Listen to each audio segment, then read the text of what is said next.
Hey everyone, welcome back to the Tales of Recovery. This is Gris Alves, your host. Today we have Miguel Contreras here, my friend, and hermano del camino. I don't know how we say that in English. A consciousness On the path. on the path of Yeah. of heart connection. Yes. I like to say heart connection instead of healing. I Pero like pues that. claro, ¿no?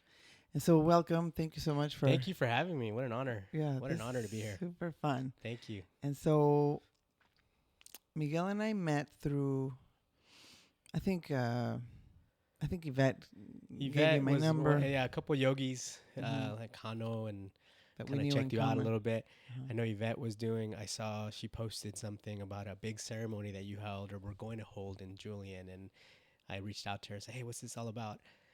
I had been looking for another journey, and but it didn't coincide. I wasn't able to attend, and then you and I stayed in touch and started doing group ceremonies, and it's Yeah. been nothing but puro amor, like you say, Puro nothing but amor. love, puro amor. It's been awesome. Yeah. It's been awesome. Yeah, and I'm really glad you're on here because I want more and more Mexican men to Yes. come on here and talk, especially men from the north. Yeah. I'm muy duro del norte. And I wanted to see what's like. How did you come into this? What's your, I guess, your journey? Where you Yeah. from? ¿Cómo llegaste a esto? Absolutely. So I have an interesting story. I mean, much like I'm a child of immigrants in this country, in the U.S. Did you grow up in the U.S.? I did. I back and forth, and I was born here in the States, and then we lived in Tijuana for a little while as a kid, and we moved to San Ysidro and lived in public housing. So that was a rough upbringing, especially for a kid who was blue-eyed and blonde at the time. So Right. it was I'm like, I could barely speak any English, but still like, hey, get the white kid, güero. El güero. And so it was a tough upbringing. Did you get bullied a lot? I did initially, but I had an uncle who taught me how to deal with bullies. So it's like, hey, you got to stand up to them, and you might get knocked around a little bit, but they'll leave you alone. So I was always kind of like feisty because of that too. So I'm a shorter guy too, so I think a lot of individuals think like, oh, I can mess with the short guy, but No. yeah. So I could No be te fight. dejes, dijo el No, tío. exactly. That was the no te dejes. So defend yourself, stand up for the people you care about, and if you see someone being bullied, you defend them. So that was kind of my upbringing. Cool. So it was good. My dad was into yoga when it wasn't hip. So A cool thing. yeah, it wasn't the popular thing like we see yoga everywhere now these days on every corner, it seems like. So I grew up with him doing yoga, and we had a little spare room. We called it El Cuarto Solo because there was nothing in there. But now I understand he was probably it was his little yoga studio. So it was El like cuarto solo. I El love Cuarto it. Solo. That's what we would call it, me and my brother. El Cuarto Solo, because it was empty. So it was like, shit, what's going on in there? So my dad would do yoga in there, and he had this book, and it was such an interesting book. I got to get it. I meant to bring one to show you today. I have a copy of it, but it had all these poses. So he was learning on his own. He was a hippie, rocker. He was in a blues band, a Beatles cover band. Really love. He to this day loves rock. We have the debate, who's a better rock band, the Beatles or the Rolling Stones? And he's a Beatles guy, so I always give him shit, And the Rolling Stones, like, shut up. But he was self-taught yoga. He would follow these breathing exercises and these poses. And I remember these pictures. I mean, this book had to have been from the 50s or 60s.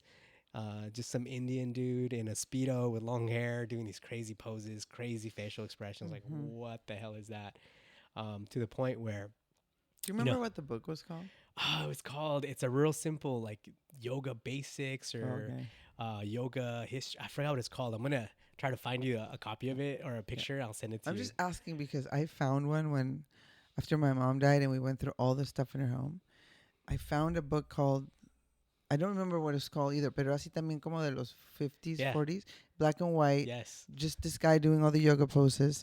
And I was like, no way, my parents have a yoga book. And when I opened it up, it was actually, it had a dedication for my grandfather. Really? So somebody gave it to my dad's dad, Mexico City, like, somewhere. woo. Yeah. And my dad kept it. And I wonder if it must be the same book. We're going to have to find it and see. We're going to find it. But if you remember, it's all black and white. All black and white. The poses. And there's some facial poses that he does where he's just like sticking his tongue out. Like that. Lion's exactly. pose. Yes, that. And so I remember That opening line's up the book awesome. as a kid, like, what is this? Yeah, lion's breath. So my dad was always kind of a mystic and got into the mystical realm and whatnot. So I think I've always been inspired by those teachings. I mean, I think I shared a story with you in the past that he wouldn't hit us. He would just make my brother and I hold yoga poses. Oh, right. So we For didn't, discipline. for discipline, we wouldn't get hit with the belt. We wouldn't get hit, but we would hold yoga poses, chair pose. But he'd add a little mix to it and some weights here and there, holding yoga pose or the chair pose with weights on top. Like, so needless to say, my brother and I are short, but You're strong. we're strong. We're strong. And that's kind of how I was always intrigued by this movement, the spiritual movement, physical movement, bodies in motion, spiritual healing, spiritual growth, and Did you guys go to church and stuff for the Catholic influence? We did. There? I grew up Catholic. My mother was really into it. She So it was was more from your mom than your dad. Yeah, my dad was, Free, more free. he was more open and he kind of went along with it. My mother was more, brought up more religiously, a la mexicana, like very like, Yeah. I didn't enjoy it. I didn't enjoy that No. part of our upbringing. My mother was a catechist, so she Yeah. would do Sunday school. It was very strict. And she's a very loving lady. I get my feistiness from her, I think. But she was really bought into the process, and it wasn't until many years later. I remember as a middle school kid, I just kind of decided I liked history, and I really read a lot about how the church came to the West and other countries, and I'm like, man, this isn't from God. This isn't. There's an incongruency here between what the word says and how it's actually manifested into the real world.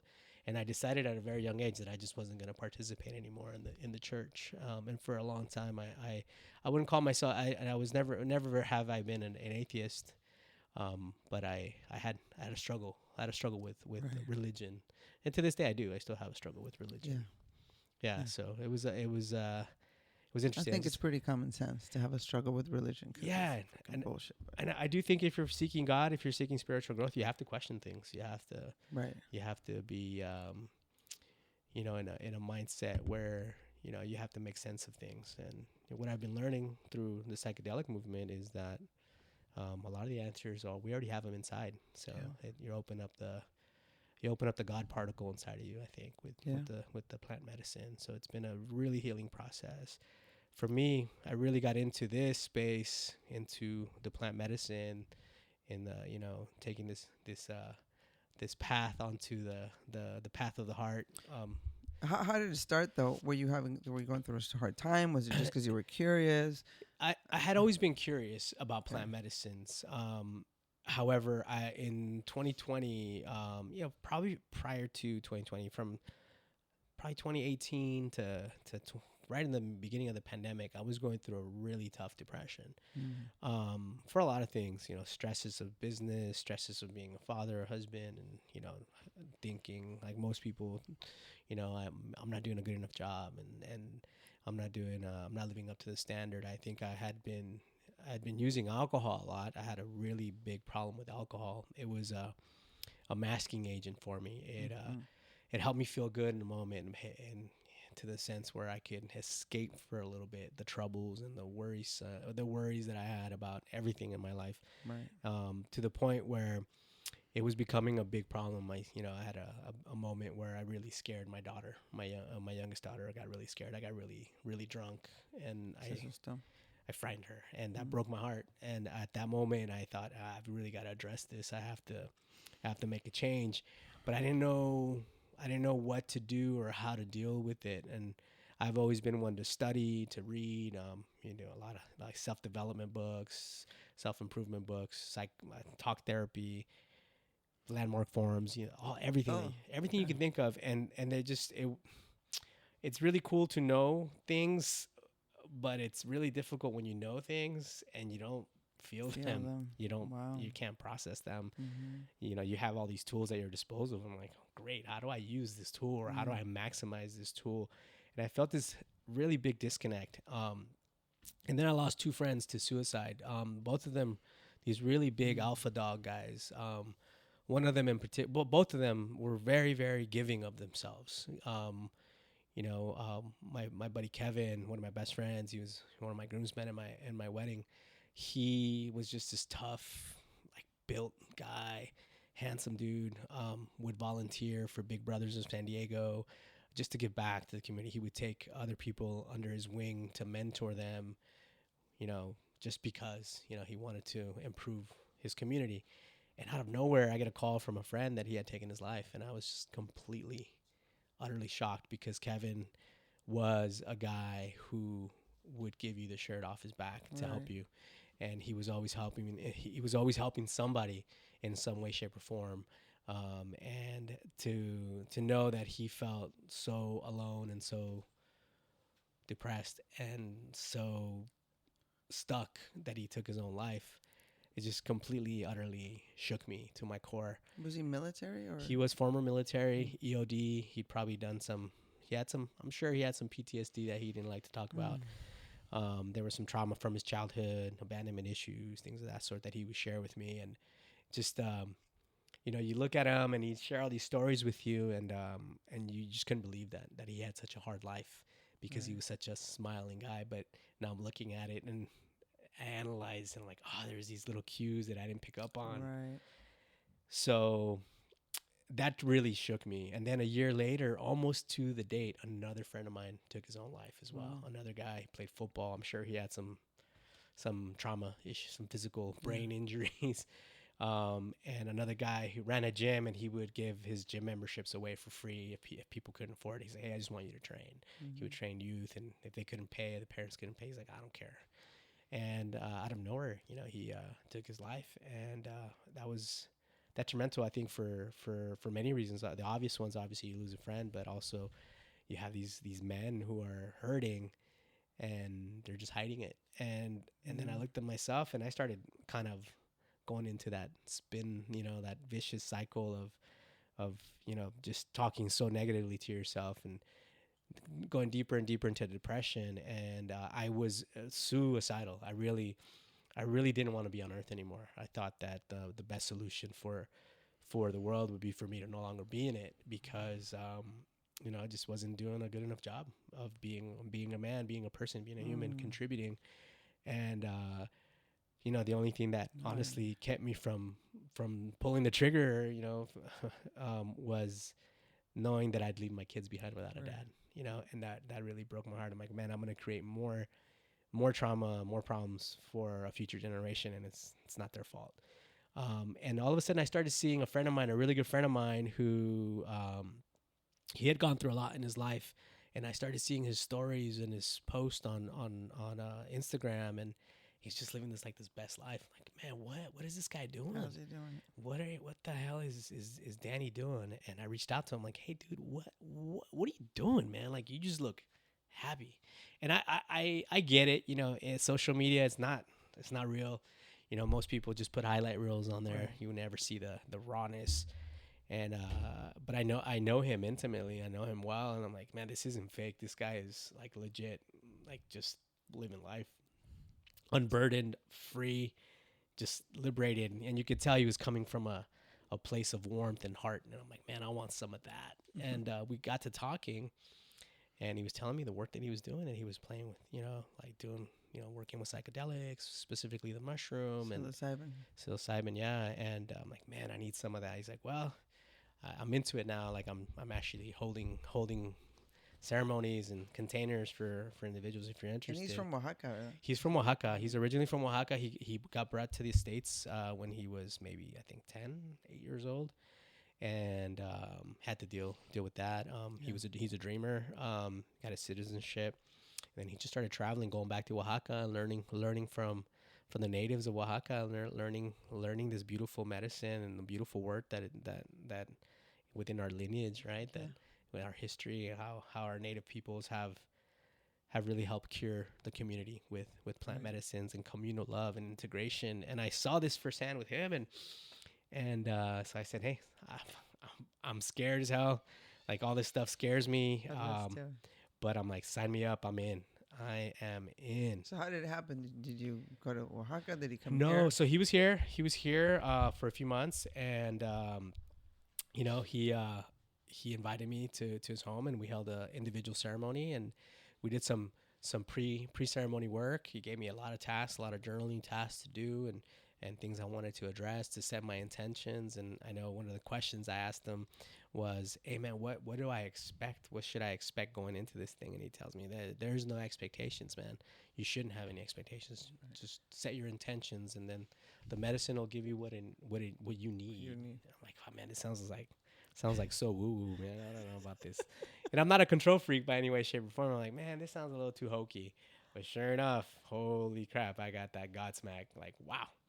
It gave me exactly what I needed. I would say that first ceremony really opened my eyes, my soul to, and I gained a keen awareness of the meaning of life, I guess. What was the experience like? Were you like, initially, it's so funny because I've tried hypnotherapy in the past, never worked. I can never get hypnotized. And I tried so it many times. doesn't work for me Like, either. hypnotize me, Well, please. no sirve esta madre. No, I'm like, it doesn't work. This is all fake. But I've seen other people get hypnotized. I'm like, I don't know if they're good actors or if it really works. Or it works for other people. Or Yeah, just it for doesn't me, work didn't for me. I've tried several times. So when I first took the mushroom, the tea, um, I was just laying there listening to music. I'm like, this is not going anywhere. It's not gonna work. Just like hypnotherapy. So I'm kind of fighting it. Like, this isn't gonna work. And I just started seeing like colors. Like, oh, that's kind of pretty. Well, what's that? And I woof, and then oh my god, and right into the vortex. Like, oh shit, this is really working. But I felt I didn't feel fear. I felt this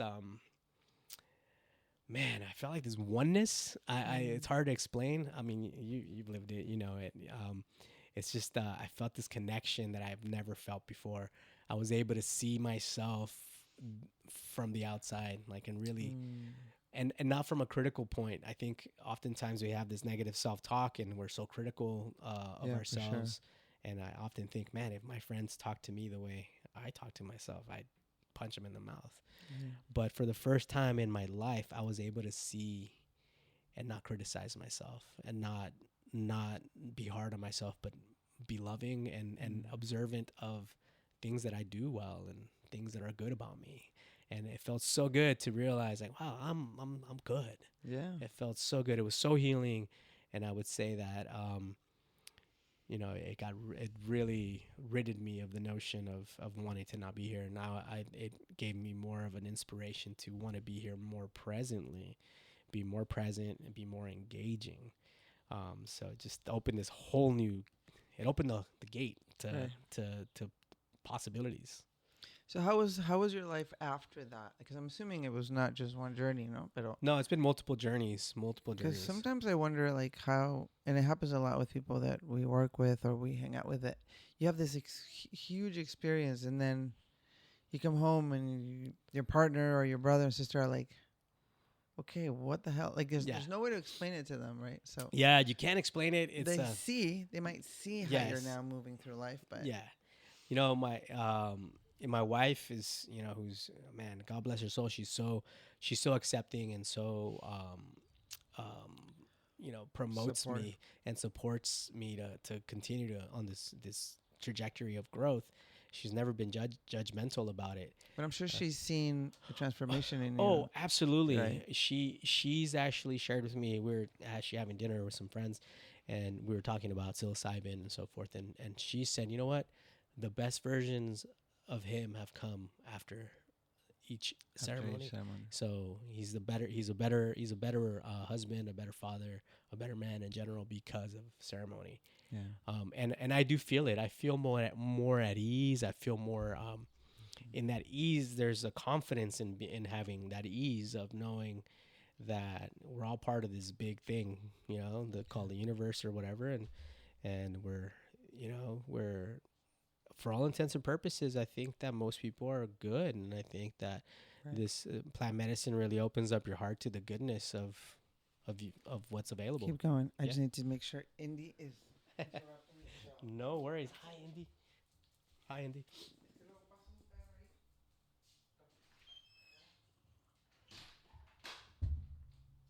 No worries. No worries.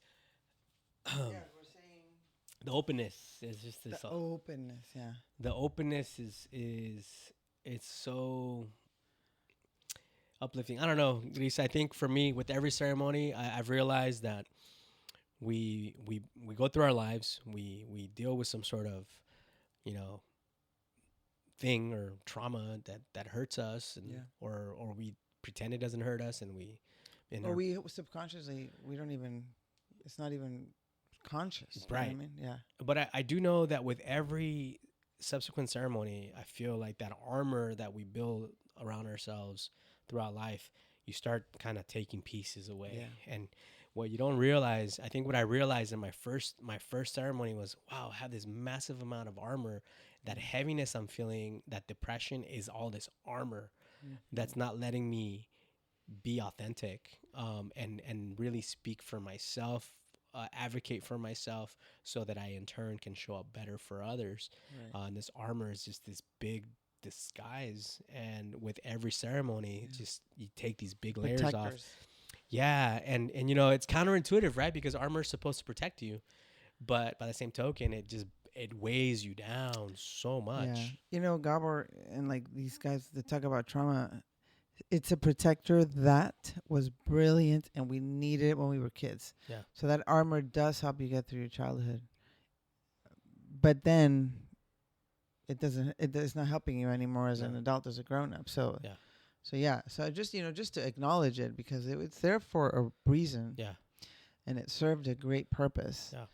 But now, pues Yeah. ya. Thank you very much. Thank We don't you. Need you Thank anymore. you for what you gave me. Exactly. It's time to move on. It's time for freedom. Yeah, and the freedom is really uplifting. And when you're light, you're more agile in life. You could be more spontaneous. You could be more liberated to speak your mind, to express yourself, to be more loving, caring, less judgmental, Yeah. less worrisome. Right.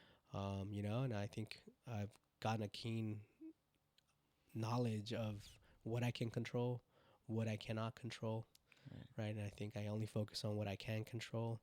Everything else will fall into place without judgment. It is, déjalo ser como es, como debe ser. It is what it is. How do you integrate as a man your goodness? No, because you said earlier Yeah. that you were able to finally see yourself, and then this is what the mushrooms do. This is what these medicines do: is they show you your love, your value, your worth, and it's like, wow. But then how do you keep moving on in life? Number one, accepting it, receiving it, telling others about it. It's interesting. I think it's hard. It's hard for males to be open, because at a young age we're taught to not show any weakness. I think we've been taught that our roles have been to be protectors and always be strong. But there are times when we feel weak, and it's been a challenge. And I think in our culture, in the Latino culture, for Latino males, I think from any nationality, Mexican, Puerto Rican, whatever, I think there's this kind of, I don't want to call it machismo, but there is a machismo aspect. But there is this like, you got to be tough. And if you show any type of weakness, even if you show love, like, come on, that's the sign of weakness. Where the plant medicine show me is that love is a choice, but it's a choice that requires strength. So if you're able as a man to express love, not only to a woman, your wife, your mother, your daughters, but to a man, another man, a friend, if you can openly tell a man that you love them, it takes a lot of strength and courage to do that. So I've been on a mission to tell dudes that I love them. So my dudes, they know I'm gonna love on them, because I know that my friend Kevin, I think if more of us would have told him openly that we loved them, maybe he'd still be around. Yeah. Maybe he would. I think he would. I really think he needed to feel love from a man, and there's this special, unique bond amongst men that, just like women. Women are I mean, you guys are so much better. at doing this thing Mhm. than men are. You know, women, you could be strangers, and all of a sudden you're just talking about all the kinds of problems you guys are having, right? Like I've seen it firsthand, like Right. with my wife. Like, how do you know this? I don't know her. I mean, you guys are talking about like these really intimate, Deep. these deep like problems that you guys are having. Like you guys just met. Like, well, girls, women, like guys aren't like that. Like, ooh, is this guy a threat? Do I Right. need to angle this way? So when a man can feel safe and share his worries, his concerns, his insecurities with another man, that takes courage. It takes a lot of strength and courage to do that.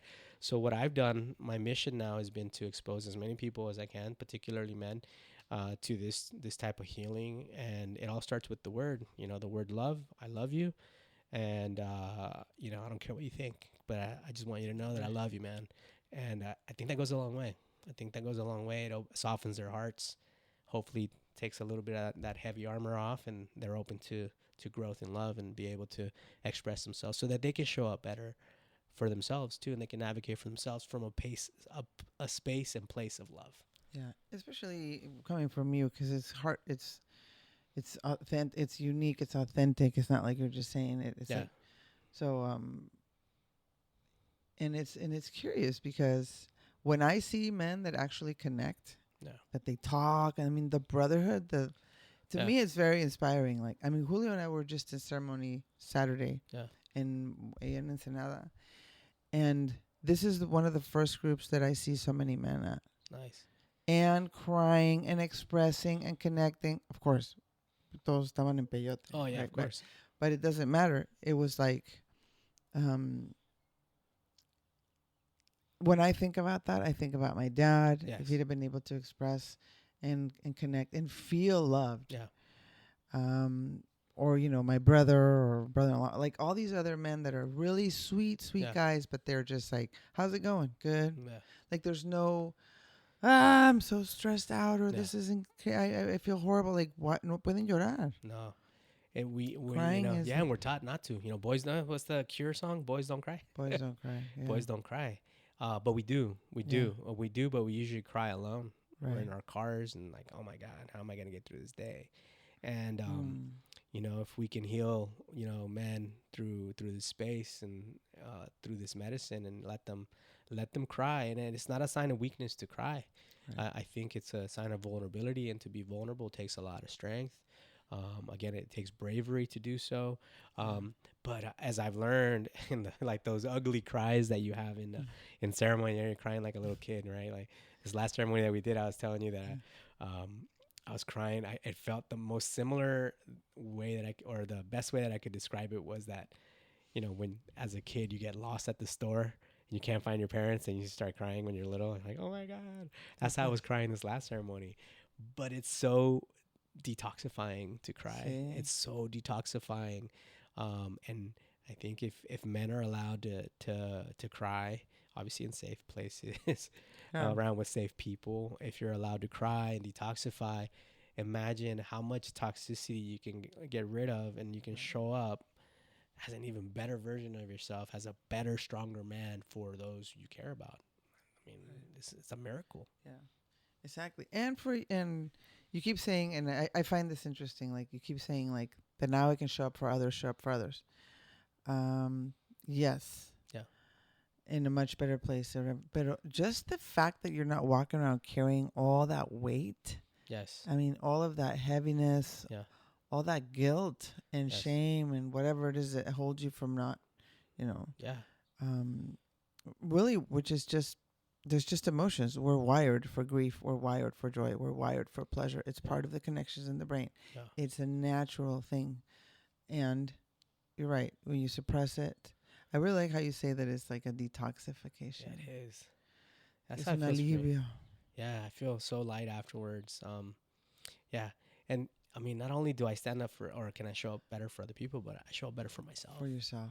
Exactly. So I show up even when I'm doubtful of things now. I'm really connected. I feel real grounded and safe and sound, and there's a boldness that comes with that.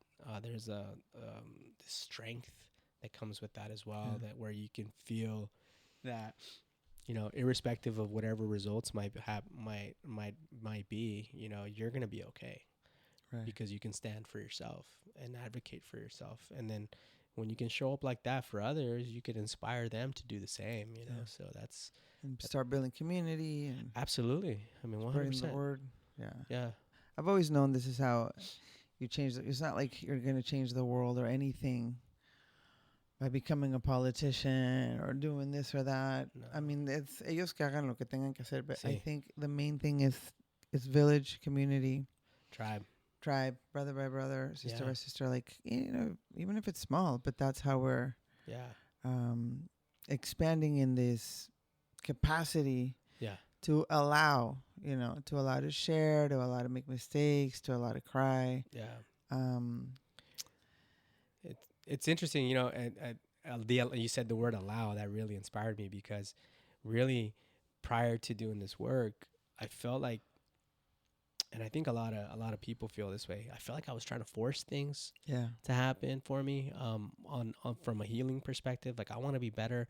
I want to force it. I'm gonna muscle through it. yeah, And what I've been able to do is I've been able to let the process unfold in a very peaceful manner. Like it's you know, Yeah. it's very peaceful to let this unfold and let it hold its own space, and then it grows on its own as long as you figure out how to integrate, I think. And that's, I think, the most crucial part after is, oh, wow, you had this beautiful experience. I saw God, I connected with God, I hung out with God, God gave me messages, and then you leave and you're like, okay, cool, now what? yeah, Like, what do I do now? So having a community, you know, having someone like you to connect with, and Julio and my boy Danny, who I can reach out to. Hey, I'm feeling this. I felt this. I had this message. I didn't know what it meant, but I kind of feel like I know what it means now. Mm. And then just following up and having you know, kind of like our tribes would do. The elders and the more experienced people would just kind of guide other people, and then integrate the lessons. It's so important to do so. Because, I mean, how many times have you heard of people who go to like a Tony Robbins seminar and like, yeah, I'm pumped up. They go for the weekend and they feel so good. And then come Monday, they're right back to what Same they were old doing, thing. right? And they This don't is you move have forward. to practice it. First of all, I don't know if Tony Robbins transforms your brain just like psychedelics do. No, I don't creo. know. But also, you practice jujitsu, right? I do. Yeah. How long have you been doing that? About 6 years. Yeah. 6 years, yeah. So these, and I always say this, you know, the discipline of whether it's walking in the morning, going Yeah. to the gym. I think jujitsu and Yeah. those arts like yoga Yeah. and meditation are very powerful tools for integration. Yeah, I think so too. Yeah, it's not like you're thinking about it. Oh, here I am, the mushrooms, and I'm going to do yoga. No, but it does, because these are all things that are happening in the body. And I love what you said earlier. You said, I'd been to talk therapy, I've been to this, I had all these tools, but they were all up in my mind and I couldn't feel them. I couldn't feel them. Y los hongos, they help you feel things. And when you're doing embodiment practices like yoga, Yeah. working out, jujitsu, tai chi, whatever, well, you have to be aware of, okay, this hand goes over here, my Mhm. foot's stepping out, Yes.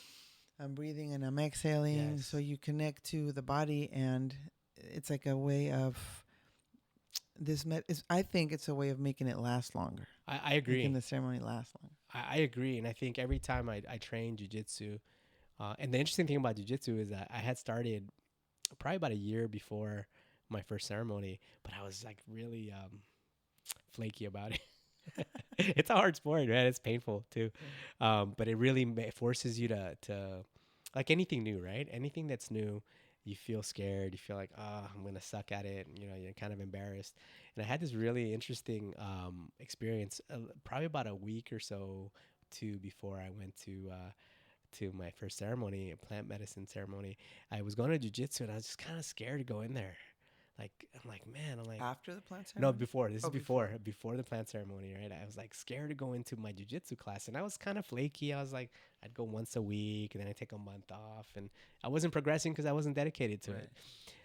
But I really wanted to go. I like it, and I was really trying to figure out what the hell am I so reluctant about. Like, I'm a scrapper. I've been in fights. You know, like, I'm not afraid to get hurt. I've broken all sorts of bones. I played football growing up.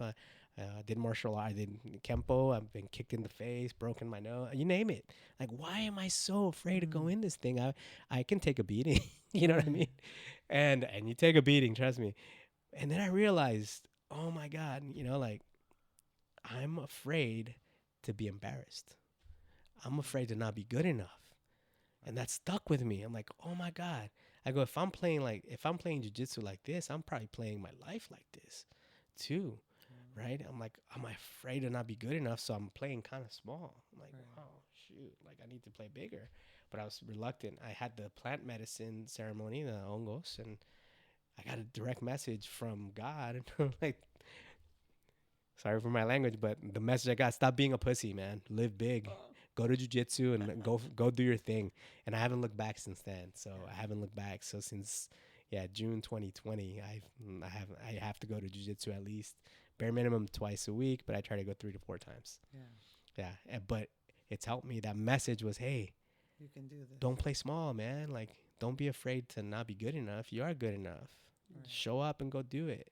And every ceremony I get a similar message from the plants, like, hey, go out and you are good enough.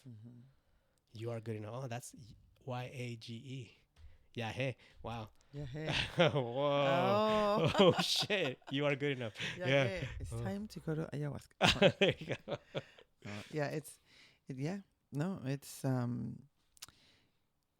It's these medicines empower you. Yeah. We've had a lot of our power been taken away. Yes. By religion, by culture, by these. Oh gosh, don't even get me started on religion. Be polite. Being polite, and plus, there's these like adaptations that we create when we're little to make ourselves small, to make ourselves quiet, so we don't get in trouble, so that we're making sure the adults are not going to get angry. These are very powerful survival adaptations. Yeah. And they're brilliant, and we're, it's. When we're not aware that we still carry them all the way to adulthood, because nobody really tells you. I mean, I didn't know. I've been doing therapy retreats, Hoffman's for years. You get inner child work, you get this and that, so many things. But it wasn't until, the somatic work that I started to do with the compassionate inquiry, and that I realized, and the parts, internal family systems, how much we adapt. We're like little shapeshifters. Yeah. I was always like, I'm a shapeshifter. I can go to my grandmother's house and wear my little, Ralph Lauren outfit and pretend that I'm this sweet girl, and then leave, take off my hat, purple hair, put on the real, the Doc Martens, go to my rock band, do what I needed to do, and then come back, and then I have to change, Yeah. And these are, but thinking back, that's pretty sad.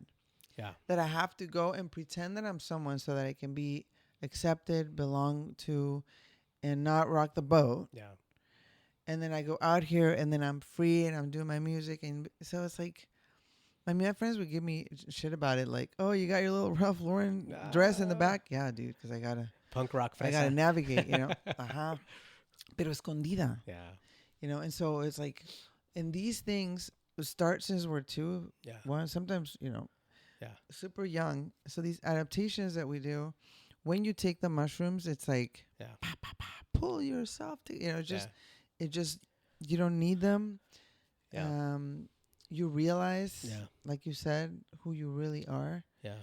But then, of course, the memory of all these negative things or all these adaptations is strong. I mean, it's you can't run a marathon in one day. No. You can have this experience, but you still gonna have to go to jiu-jitsu. Yes, you gotta do the work. And journal and, do integration. It's interesting, on that topic, I one of the clear messages I got, and I've seen this theme throughout men, particularly the nice guys. The nice guy syndrome. You know what I mean? We talked about this before.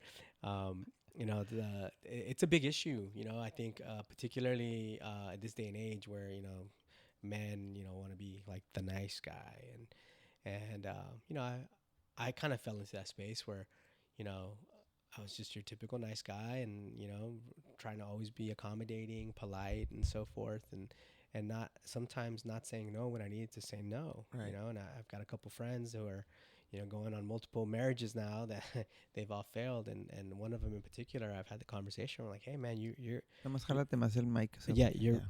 really falling into, you're really falling into this nice guy space. He's like, well, I am a nice guy. I go, yeah. I go, but you're a fucking asshole, man. Yeah. Because you're not speaking your truth. And this is why you continue to make the same mistakes in each marriage and ruin your marriage every time, because then you have this blowout. And I realized that I was kind of living a little bit like that. And there was You're not really speaking how you really feel, speaking. not saying no, not Yes. saying So now that I've done this work, and I've, then the patterns still stick with you. They're like, these patterns are so sticky, man. They just want to like come back in. get you back in there, But like, damn, you're fighting them. But the more I've done this work, the more I heal myself, the more I'm able to really give myself grace for being who I am, how I am.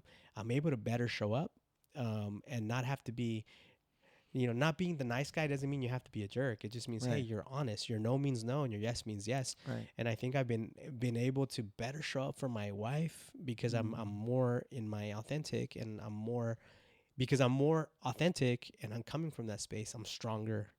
Right. I'm stronger, and I could be a better protector, a better husband, a better father that way, being authentically myself in my being. Now, granted, do I fail? I often, all the time, too much. We're humans. Yeah. But we're just quicker returners. Like, yes, being able to process. I apologize a lot faster these days. Exactly. Whereas in the past, I'd kind of like try to justify my point, I want to win. I'm gonna be right, and this has given me, and I learned all this about like giving up giving up having to be right. I learned that in the Landmark Forum like 20 years ago. I didn't know how to apply it. I'm like, yeah, it sounds good in theory, but I am right. Yeah, I'm wrong, but I'm right also. God damn it. And I'm in Aries too, so forget about it. Fire, yeah, fire. lots of fire, right? But now I'm quicker to say, you know what? I need to own that. I messed up. I'm not right. I'm actually 100% wrong. I don't need the victory. So what I realigned myself to, instead of seeking power, I'm seeking peace. Mm-hmm. So I'm a peace seeker, a peacemaker, but it takes strength and boldness to do that kind of stuff. Yeah, for sure. But you can sense it, like, even like with Julio, like I'll see, because when you say like, in these patterns put you right back, So, and we've been, I've been doing mushrooms, medicines for a long time, but now I think what happens is you catch the pattern. Yeah. You know what's really interesting? One time, I was gonna microdose with peyote. And I think I was microdosing too much, because I would see things and hear things. And I was driving in the car with Julio, and he said something, I said something, like the typical dance of stupidity. And immediately my brain was just like, espera. He's saying this, and you're entering the dance, and it has nothing to do with the present moment. And what is the point of doing this? You're disconnecting. And I looked at him like, I can't believe this is happening in my brain. Wow. So I know that these, the mushrooms, peyote, ayahuasca, these are like old technologies. Yeah. They're technologies. Yeah. It's just like, of course they're a medicine, they heal you, whatever. But I do think it's almost like the software gets, trickled and downloaded, and there's a complete shift, not just in your heart, but in your mind. And they're trauma healers. Yeah. I know you're not supposed to be doing this every month, and I don't. But at first you might have to. Yeah. I agree. I think, oftentimes people in this space, they'll do one, they'll have one amazing ceremony, like, and I know everything about that, everything that I need to know. And that's not really the case. At least for me, in my experiences, layers. Go through the ceremony, go do some work, integrate the lessons that you received. It is an upgrade. I 100% agree with you. It's an upgrade of software. Your nervous system.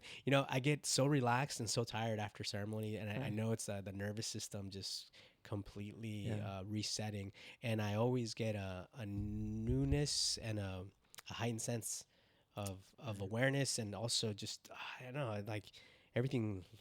Colors look more vibrant, tastes are more bold and pronounced.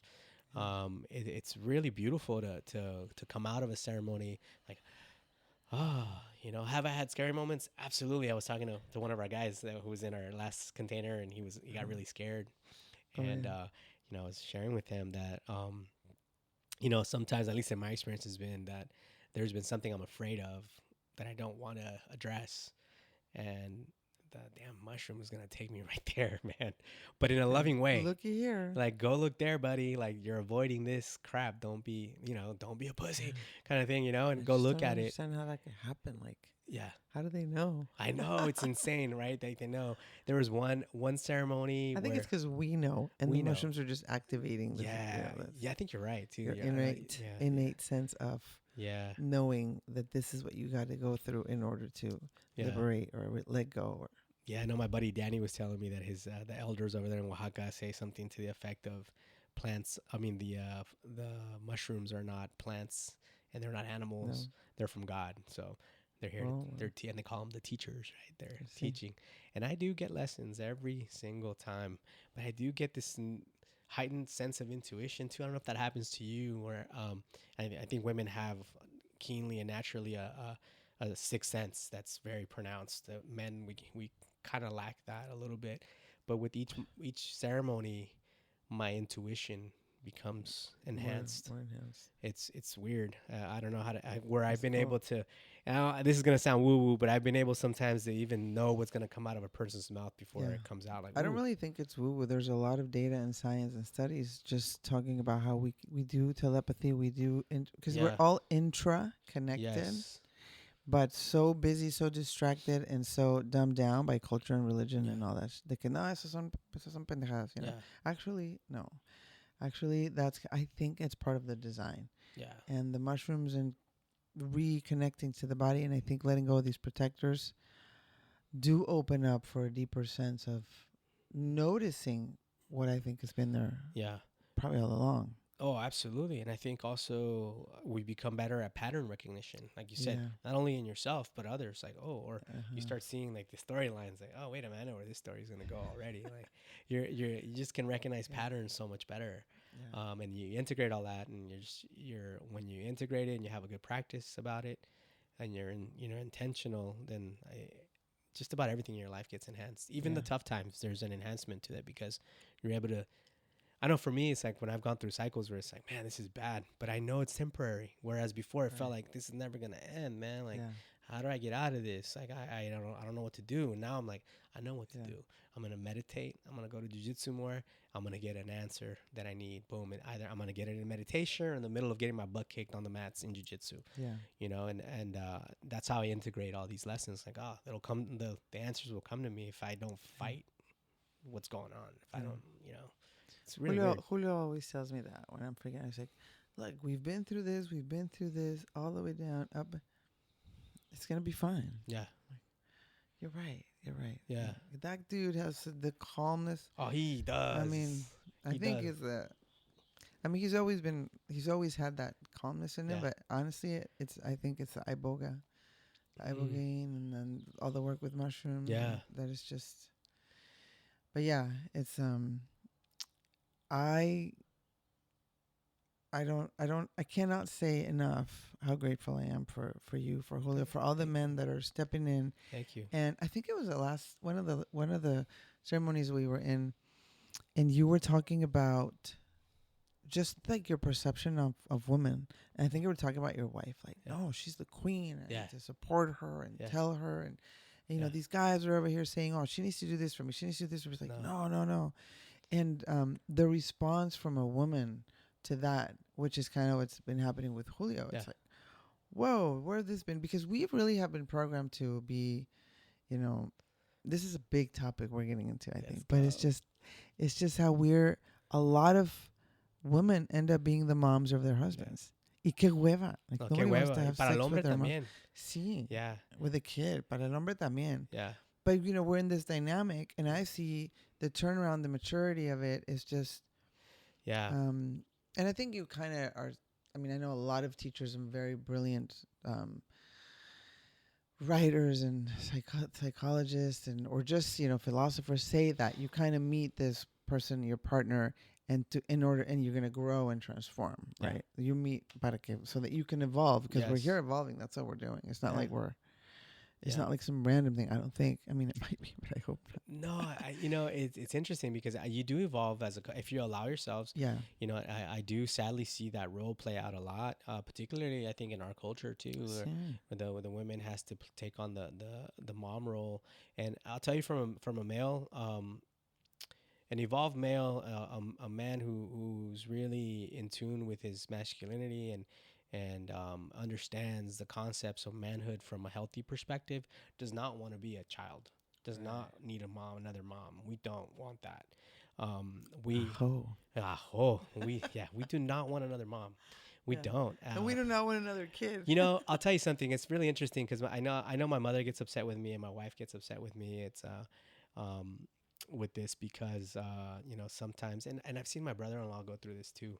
And I don't know if it's the oldest son thing, but oftentimes when we're adults, adult males, and then we have our mom call us, "Ay, mijo," I'm like, oh, like it's and I feel guilty saying that because it's your mother, it's my mom. I love her to death. She gave me life. By the same token, it's when we're babied that way, our if men react that way, it's not necessarily a bad thing. It says a lot about their strive for manhood and their masculinity, and we don't want to be boys. We want to be men. Now, do we have an inner boy that we want to take care of, we want to love and have fun? Absolutely, the inner child is really, really important. However, when we want to be, we're all striving to be men, and if we're treated as boys, it creates this really bad cycle. So and a lot of resentment too. Absolutely. And we don't even notice. Like once you start noticing, it's like, oh, yeah. Like let's switch this shit around. And but I think it's more beautiful when a spouse or a husband and wife or boyfriend girlfriend, if there's a genuine connection where you're trying to really uplift the other one, so I really want my wife, I always call her my queen, but I want the queen to be strong and powerful. I don't need a meek, submissive queen. I want a strong queen.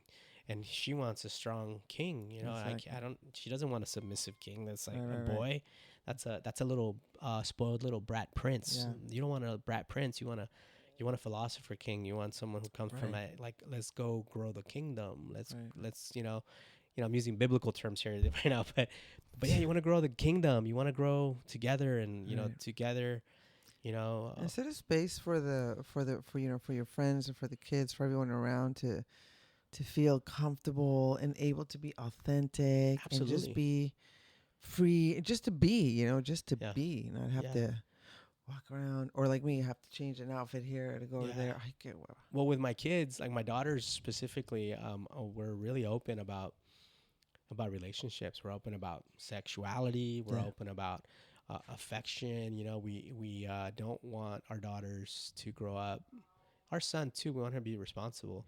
But I think women get a lot harder when it comes to sexuality, when it comes to guilt around that space. And a lot of it's interesting because I see a lot of it. Mexican oppression. No, for sure. And Catholic I see it more. Bullshit. I see it really strong from their moms. And I see it like the strong like guilt. You need to be better and don't be, no seas, like don't be a slut kind of thing, right? Okay. And then from the men, it's like, we don't talk about that.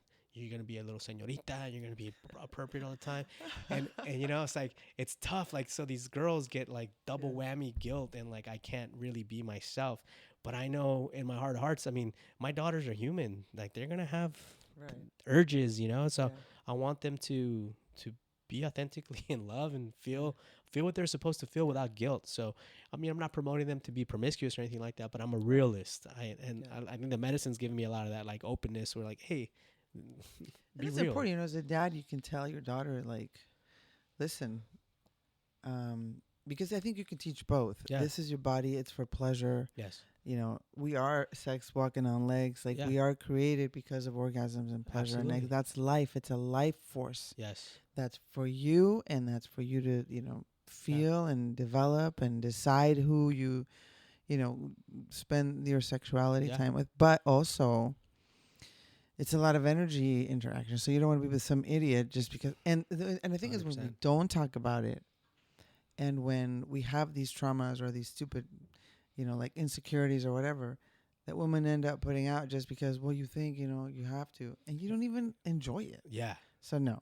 First thing I ever tell my daughter is we're going to enjoy. Yes. And until you don't enjoy, you don't need to do anything to that. Exactly. It's like part of, I think, a deep change in culture. Yeah. I don't think we're the first ones. I'm sure there's others, but Yeah. but we have to do it. Yeah. I mean, there's still. I see that a lot in like European and Brazilian culture. Uh-huh. They're much more open about it. Yeah. And I'm not saying that they're more promiscuous or anything, but there's a healthy outlook, a healthy perspective when it comes to physicality and sexuality. Yeah. And I certainly, I'm not going to be my wife's oppressor. I'm not going to oppress my wife, and I'm not going to oppress my children. Right. I'm going to empower them. And honestly, I don't think promiscuity comes from having a deep sense of your sexuality. No. Promiscuity comes from insecurity and trying to get love, in all the wrong places. Exactly. If you're empowered and you know your sexuality, your kundalini, your body, your preferences, and you are 100% secure of who you are, which we grow into it. Nobody really is, but it's not because you tell them about it that you're going to be promiscuous. That's a lie from the church, and it's just to control you. Those chastity belts. No. Yeah. That shit is gone, and we can't be dealing with that anymore. So. No, I agree. 100%. 100%. So, yeah, it's a good thing and that you're sharing this as a man, because a lot of men, I don't think my dad ever. No. You know what he did? It was funny. One time, I was dating this guy. I think I was 15, and he came to pick me up at the house. We were going to go to, I wasn't even thinking about having sex. I was just 15. And he picked me up in a van. Oh, man. And my mom was just like, I remember them in the kitchen like, Luis, she can't go in the van. It's a van. You're not going in the van. And I'm like, what am I going to do in the van? Like, I was just so young. Yeah. And already she's imposing these fears and these repressions. And my dad was like, she knows what she's doing. And she's old enough and we've taught her well. Yeah. She can go in a van. She can go in a Volkswagen. She's going to do whatever she's going to do. So, and I was like, fuck yeah, I'm going in the van. I guess we're having sex. Oh, that's funny. I mean, you're just like, you don't even, as a parent, you don't even realize the message you're saying. You can't do this, but actually, yes, you can. I mean, it's, yeah. One of the thoughts that I have with it, and your dad's cool though, or was cool, yeah. But one of the things that I my wife and I were discussing this, as our oldest started getting into her teen years and things started like, sprouting and stuff. Right. Like, oh my God!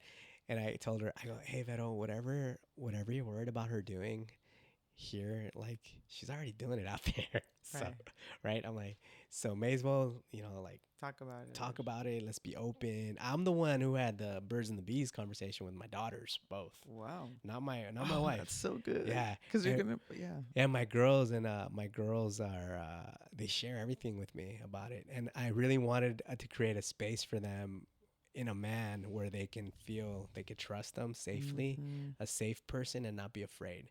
Because I'd rather they come to me whenever they mess up and they realize I'm not going to judge them. I'm going to take care of them, and then we'll deal with the problem.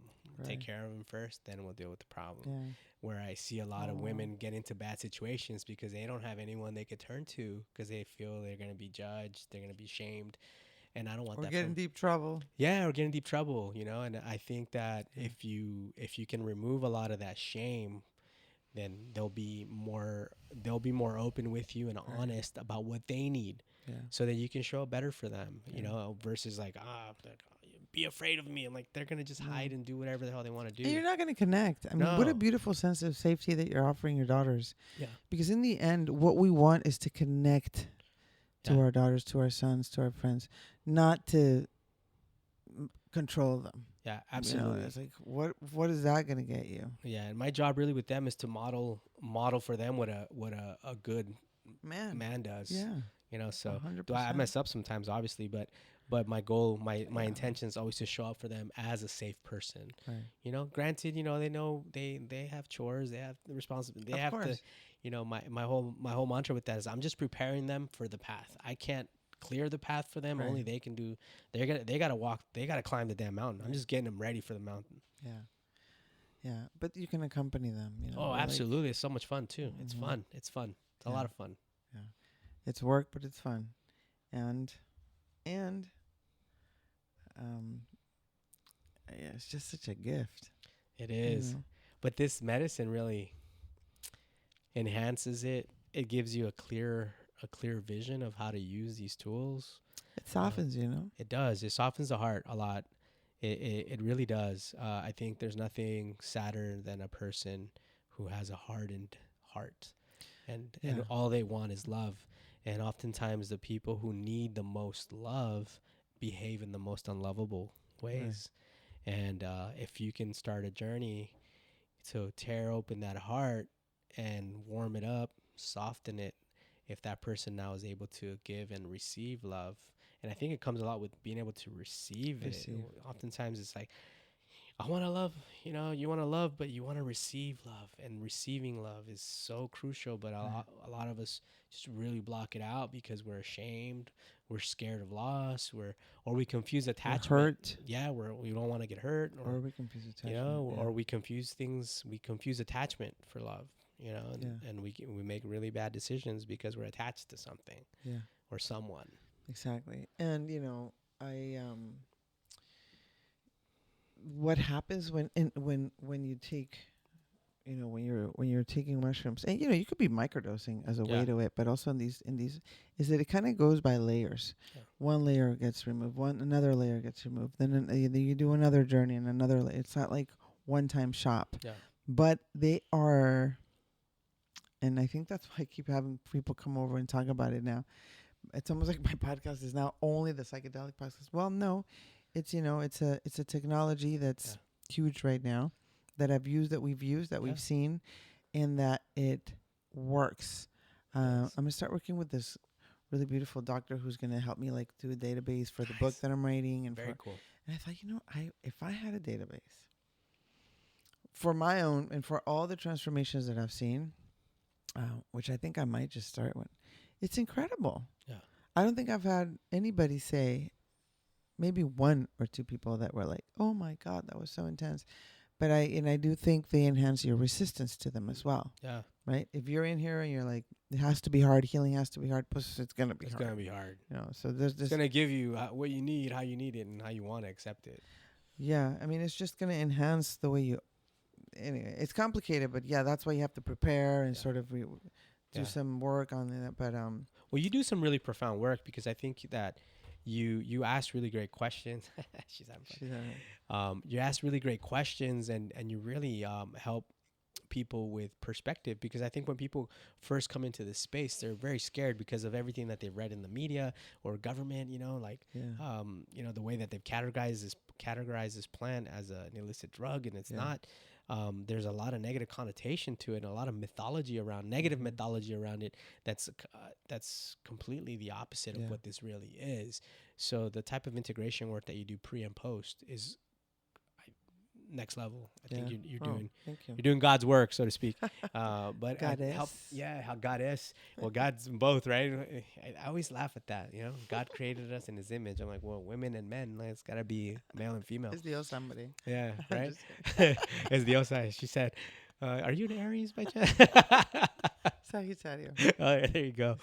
No, but I think that that the integration part, pre and post, is crucial to really dispel a lot of the mythology around it and really have a good journey, a good journey that's going to be healing, healthy, and progressive, because it's going to help you progress in life. And that you can trust the process, right, and not be freaking out about it. And you guys create a really safe container. Especially when you and Julio, man, big bro, big sister energy. It's so good. It's so you feel so safe. You feel so comfortable. You're going to be taken care of, because there are some times and you're just like, whoa, where and what am I? Especially the what am I part. You're like, what am I? It's a little scary. What is going on? Yeah. Yeah, it can be intense because we're just not used to being in those spaces, those dimensions or those areas where we're very, very, very controlling. Yeah. And you're definitely not going to be in control for a while. Yeah. So learning to lose control, it's such a good, honestly, even saying that now, because I realize if you can practice not being in control in a ceremony, mi hija, su novio. She's great. then the rest of the life is the same. Yeah. Like you can't be holding on, No. grasping on. The tension is going to give you stress in your body. It's like, Yes. dude, like you said earlier, I can control this. I can't control everything. No. I can control if I eat, shitty food or Yeah. good food. Yeah. That's it. Además, that's it. It is what it is. Yeah, I've learned a lot. I mean, What it is. the underlying message for me that I get every time, and the reminder is, you're not in control. You're not in control, Miguel. You're not in control of everything. You're only controlling the way I'm only in control the way I react to things. And that's given me so much peace in life, and it's really enhanced my meditative practice too. Oh, really? Yeah, my meditations are more profound, or are more relaxing, more soothing, and that just you go into it and you're like, hey, some meditations you have like, oh my God, that was amazing. Others are like, it was okay. So I go in there without judgment and without control, and just like, hey, I'm just gonna practice, and it's been really good. But it's been, I think, not the lack of control, but when you let go of control, it's very liberating. Yeah. It's extremely liberating. Like, wait, I don't have to hold this thing together. And waste all that energy. Oh, man. Because it doesn't work anyway. You're just spending your energy. Yeah. Then you're always in a bad mood. You're like, oh, man, this person didn't do this. I'm like, oh, man, it's so much lighter and easier to hurry, freaking out. And you're like, shit, man, just smile and go along, go with the flow, man. Yeah. Be late. It's fine. Yeah. I think it's fantastic. Letting go of control. It's liberating. And it enhances everything else. Yeah. Everything else. Cool. Yeah. What a great conversation. Thanks, Gris. Thank you for coming over. And we are going to have also just integration circles by the fire. You guys are having one tonight with the guys. I'm excited. And then it's so funny because I'm like, I should probably do that with the girls. And I get a message this morning. When are you doing mindfulness magic or circle or something? I said, okay. Yeah. All right, we'll do a circle here. And, yeah, just very simple. It's just getting together by the fire like old timers used to do, and talking. Story time. It doesn't have to be a huge event, but connecting. Yeah, see, the thing is, I think that's where these circles are going to be really crucial, because it's talk therapy, so to speak, but on steroids. Right.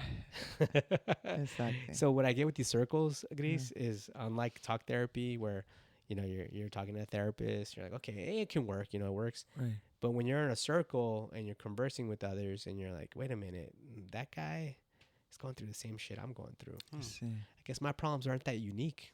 And there's a beauty in that. My problems aren't as big or as unique as I thought. Everything's solvable. Everything's figureoutable, fixable. You know what I mean? Oh, wait. And I'm not alone. Yeah, I'm not alone. And that sense of wow, I'm not the only one going through this crap.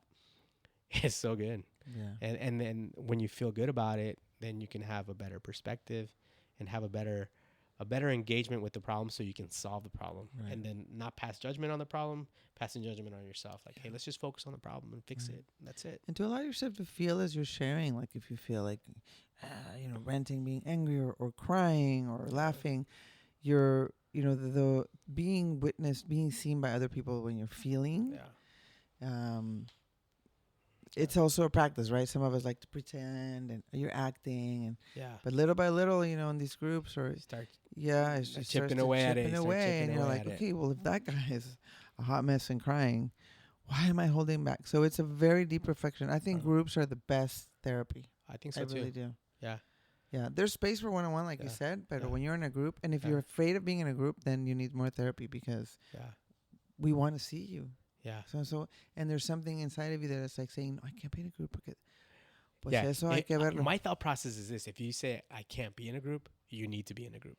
Right. Right. Because that means, you're avoiding something. But it's like our own personal curiosity. Why do I think that if I'm in a group, why am I really afraid to be seen? Yeah. Maybe you got really hurt. Maybe you just don't think you can be vulnerable. And those are all valuable reasons, but it's just to be curious about it, because in